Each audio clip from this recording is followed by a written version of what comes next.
Good. Well, thank you, Rachel, and thank you for what was a perfect introduction to what I was going to talk about, am going to talk about this morning. I will be giving a very condensed version of what we covered in the EATLancet report. We spent about 3 years doing that, and this will be 20 minutes, I'm told. So your screen looks okay. The EATLancet Commission was funded by the Wellcome Trust. That was very helpful because it allowed us to bring together about 35 scientists from 17 different countries. And that was really needed because they represented many different disciplines, food, nutrition, agriculture, earth sciences, social sciences, and others. And Marco Springman, here today, was an important part of that committee, also David Tillman and many others. So no one person could have put this together, and I was privileged with Johan Rockström to chair this effort. The challenge we were given was how to feed about 9.8 billion people we will have by 2050 a diet that is healthy and sustainable. And as you heard just a few minutes ago, the standard response, FAO and other in the food industry, has been pretty much, we need to increase food production, mostly grains, by about 70%, much of it to feed the animals that people will want to consume. And that's been what's sometimes, and we term the business as usual model. The background to the challenges we faced in this commission was on the nutrition side, that about 2 billion people lack key micronutrients like iron and vitamin A. There's still many millions of children who are stunted. About 2 billion adults were overweight or obese, and that number I'm sure is higher now because it's been going up in virtually every country. The most visible signs are, of course, the obesity epidemic that is affecting certainly the U.S. and also UK. We have in this country about 40% prevalence of obesity. That's projected to be about 50% by 2030 if coronavirus and some other things don't deflect that curve. It was 10% back in 1970. In children, the obesity prevalence is about 18%. That was 5%. In 1970. We thought there was going to be a little plateauing a couple years ago, but no, that was just a little statistical aberration, and we're clearly not dealing with the obesity epidemic. And as we're now starting to experience the consequences of that, rates of coronary heart disease, which had been going down for 60 years in the younger generation, is on its way back up, and rates of obesity-related cancers, which had been going down, like colorectal cancer, are now going up. Not surprisingly, that's contributed to a decline in life expectancy in the United States for 3 out of the last 4 years. This was just after 2 years. And UK and some of the other affluent countries are now starting to experience that, but Japan still keeps going up, and they're living about 6 years longer than we are in the United States, which is huge. Obviously, the opioid epidemic has gotten attention and contributing to that decline in life expectancy, but obesity is probably the underlying driver of that. And I'm sorry to our UK visitors, but we need to keep reminding Americans that climate change is not a hoax. Our leadership does still take that position. And you don't need lots of models and statistics to do that. You just look what's happening around the world. The Arctic Ocean is opening up. The snows of Kilimanjaro will be gone in about 10 years. Glaciers retreating all over the world, and perhaps most directly serious is the Greenland ice cap is melting at 7 times the rate now that it was in the 1990s, and that has very direct implications. And we could go on about the consequences of that. And what's really worrisome, of course, is the acceleration, that it's not linear. This was a really nice figure put together by the New York Times looking at monthly temperatures around the world since about 1850. And we knew a few decades ago some increase, but what's really happened, and what most worrisome is the acceleration. And that's because we're entering vicious circles or tipping points where as the Greenland ice cap, the Arctic ice cap melts, that releases methane. There's less snow to reflect sunlight, the same with the permafrost in the Arctic. And so that causes more warming, and we're into many kinds of vicious cycles like that. So that's the background, and it's such a daunting picture. We struggled a little bit at first to figure out how to get our heads around this, our hands around the challenge. And so we decided to break this down into 4 steps. The first was to find a healthy reference diet that we want everybody to have available to them.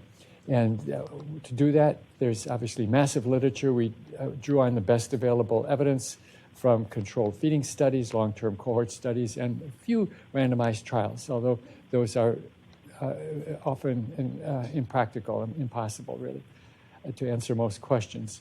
Then we defined planetary boundaries, relying on the work from our earth science participants, Dr. Rockstrom and others. And we did this for 6 key environmental systems: greenhouse gas emissions, cropland use, water use, nitrogen and phosphorus fertilizer application, and extinction rate. And then we applied a global modeling system, a framework to analyze what combinations of measures are needed to stay within those planetary boundaries while delivering healthy diets to everybody by 2050. And Marco led that area in a very helpful way. And fourth, we came to this issue of strategies. Given where we saw we needed to go, how do we get there? And a lot of that really does come down to keeping supply and demand in balance, because if there's too much supply, that won't work either. The producers will go out of business, and that will be a very bad situation. I'm going to talk mainly about the healthy reference diet, since that was the area I led, and others will be talking about some of these other areas that I'll touch on very briefly. So where do we start when looking at options for foods? First is just the basic composition of foods. And this borrows on literature going back for 60 years, just looking at the fatty acid composition of the fat in different foods. So we know that has an important implication for health. That the ratio of polyunsaturated fat to saturated fat, we know a higher polyunsaturated fat reduces blood cholesterol, saturated fat increases it, and we know that blood cholesterol is a risk factor. So let's just start off looking at foods. Beef has very low polyunsaturated fat content and a lot of saturated fat. So that ratio is very low. Chicken's actually a lot better than beef is. Salmon's quite a bit better, but the main plant-based protein sources, nuts, soy foods, lentils, have a much higher PS ratio, which would predict better blood cholesterol levels and better heart disease rates from what we know from other kinds of data. And of course, this is just the fatty acid composition. There's also no cholesterol in the plant-based protein sources as well. And there's other things there that likely affect disease risk. So one can't stop there. We need to go farther, looking more directly at the link with disease outcomes. Another level of evidence is actually looking at the effects of foods themselves on risk factors for cardiovascular disease. This is a meta-analysis, about 2 dozen studies, looking at the effects of red meat on LDL cholesterol. And we focused a lot on the protein sources because the choices among them have big environmental implications and major health implications too. So I can't cover everything now. We really incorporated thousands of different papers in the meta-analyses and individual studies we built our evidence on. But on the left there, basically the results of the meta-analysis replacing red meat with high-quality plant-based protein sources. It does just what you'd expect on the basis of the fatty acid composition that raises LDL cholesterol. And the comparison is important because if you compare red meat to other animal protein sources or usual diet, there's not much difference. And usual diet is, in the US and UK, mostly refined starch, sugar, until recently a lot of trans fat, a lot of really bad things. And so this doesn't mean that red meat is not an issue. It means red meat's just as bad as the rest of usual diet in these countries. Then we went on to incorporate data from large prospective epidemiologic studies. And just one example here, this is a cohort of over 400,000 people in the US looking at red meat consumption and in relation to total mortality. And as you might expect from its effect on risk factors and the relation of those risk factors to the major cause of death, there's a positive association between red meat consumption and total mortality in Western countries. Now, if you look at emerging economies in Asia, you don't see this, and that's because for at least one reason, it takes about 30 or 40 years before we see the full consequences of high red meat consumption. Otherwise, teenagers and people in their 20s would be getting heart attacks, and they're not. It takes us a long time to accumulate enough risk. And that's one study. We looked at meta-analyses combining multiple studies. And again, the comparison is very important. This is an analysis we did in our large cohort studies comparing different protein sources with red meat. In other words, statistically modeling the relationship on with total mortality, diabetes, stroke, and coronary heart disease, replacing red meat, which is the reference here is 0, with 1 serving a day of these other protein sources. And pretty much everything that replaces red meat is related to lower risk of all of these health outcomes, but particularly plant protein sources here, nuts being one prime example. But of course, it's not an issue of just is something good or bad or eat more of or less of. We needed for our analyses to have quantitative numbers here to move on to the next step of looking at environmental consequences. And also for targets for policy and individual advice, we do need target numbers. Most dietary recommendations have just been more like eat less of and more of, but that, of course, depends on where you start with. And so this is what we used for coming up with our target number for red meat. We used a very large data set here from our cohorts, 3 large cohorts with over 200,000 men and women followed for up to over 30 years. And during that time, there were over 13,000 incident cases of type 2 diabetes. So this gave us large numbers and statistical precision that we need for looking at this kind of question. And there was a pretty linear relationship between red meat consumption and risk of type 2 diabetes. And so we don't expect sharp thresholds in biological relationships. And so where do you draw the line? That's a question we always face. If red meat were a toxic chemical or ionizing radiation, we'd say we'd allow a safety margin of 100 or 1,000 below the point where we see an observable adverse effect on humans. Of course, that's too extreme for something in the diet.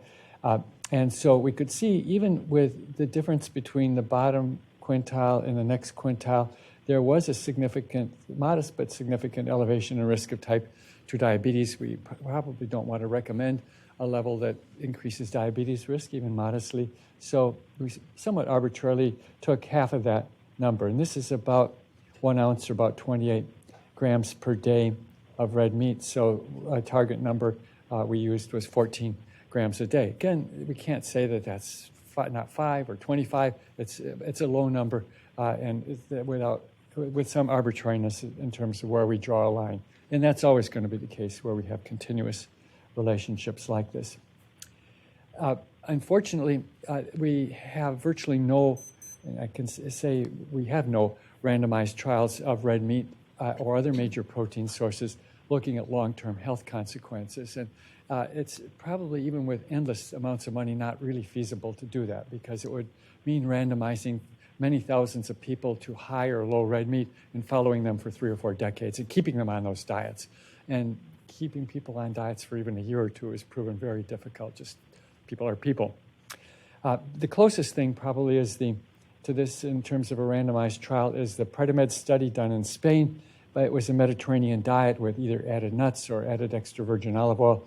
The control diet was an American Heart Association low-fat diet. And the Mediterranean diet, of course, includes low red meat, not 0.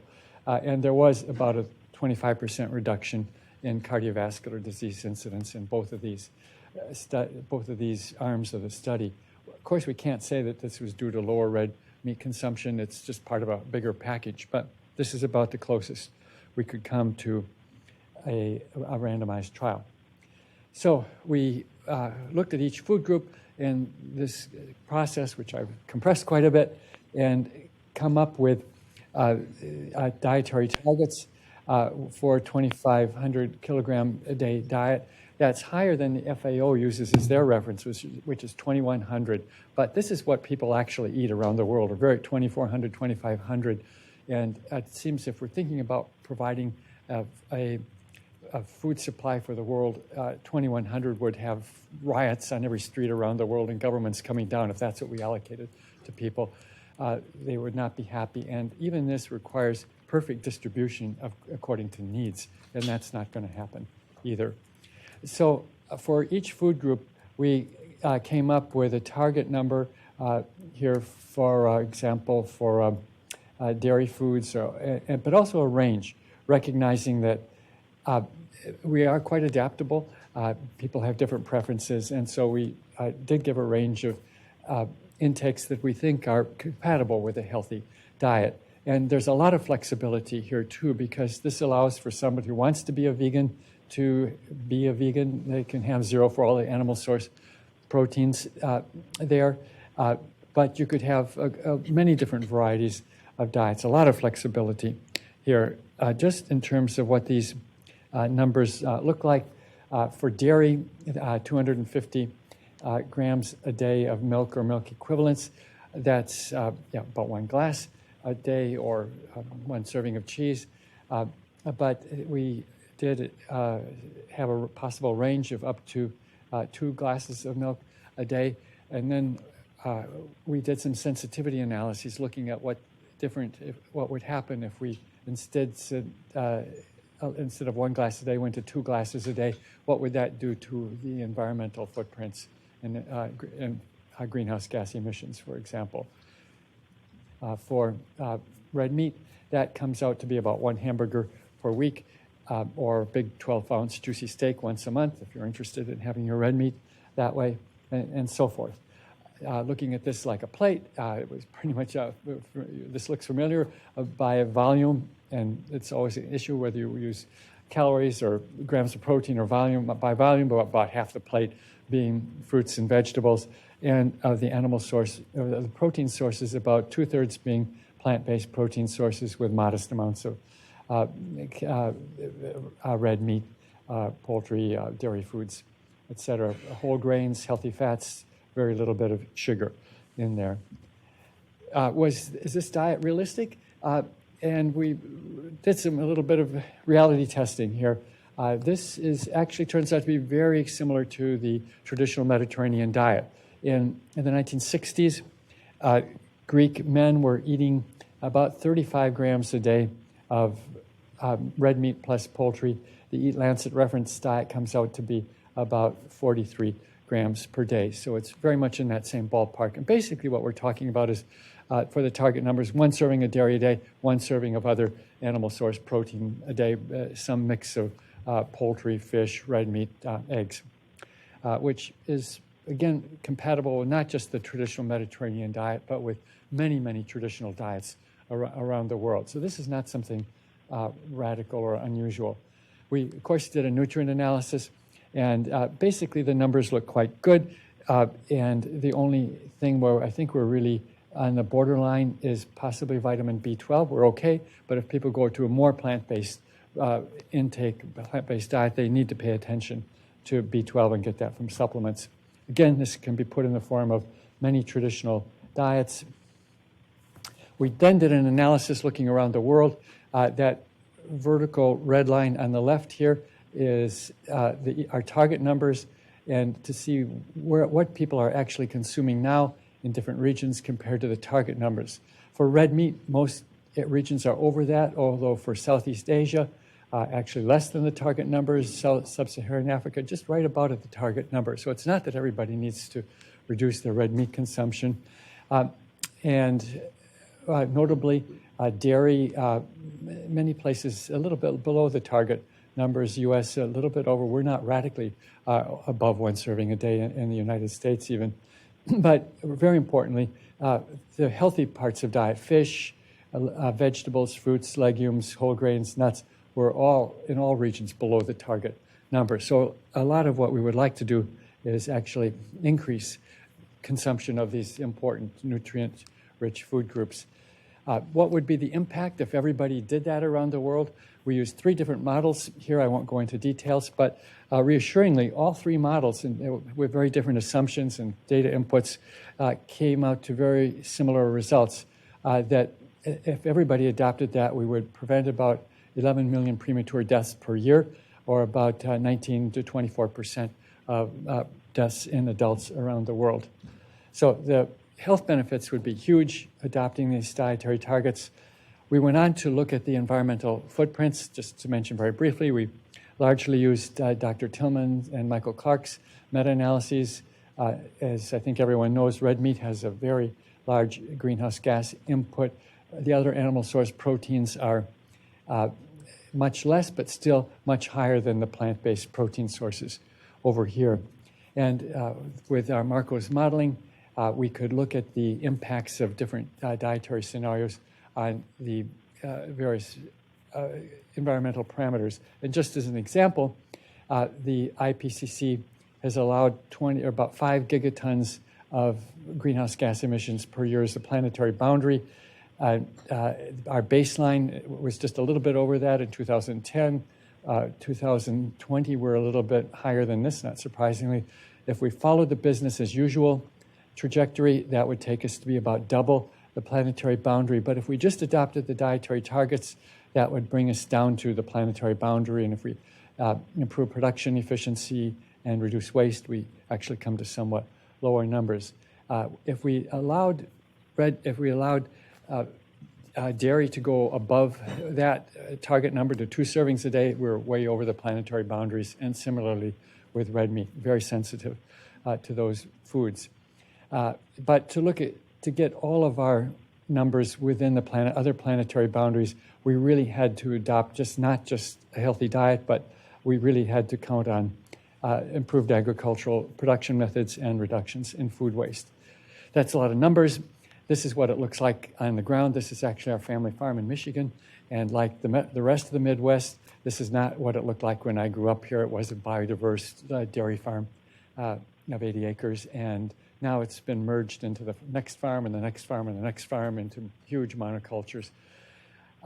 Obviously, very bad for biodiversity and other environmental footprints. And the sad thing is that of all the grain produced and consumed in the United States, only 10% is eaten by humans.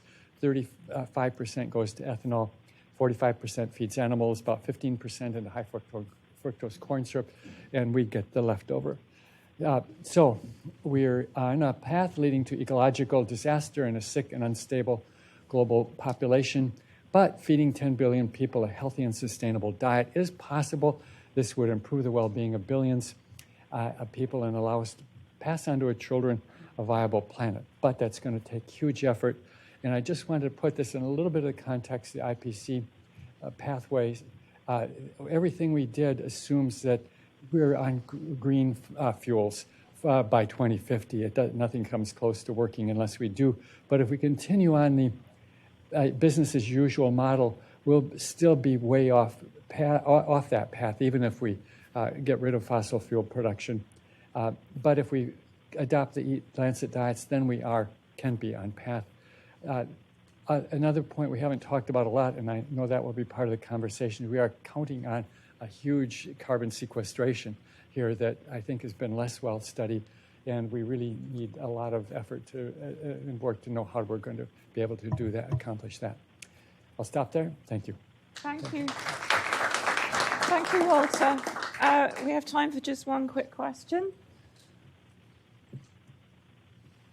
Yes? Michael? Yes. Hi, Walter. Michael Lee from Rothamsted Research in the UK. We started some of this discussion yesterday on the EATLancet report. And I just wanted to ask how you corrected for biological value of the different food components. Because as we all know, livestock products are more environmentally expensive because they're a higher trophic level. But the benefit you get from that is the greater biological value, particularly protein quality and a whole array of micronutrients. So how did you include that in the assessment in the EATLancet report? Yeah, a lot of that biological value is sort of bogus.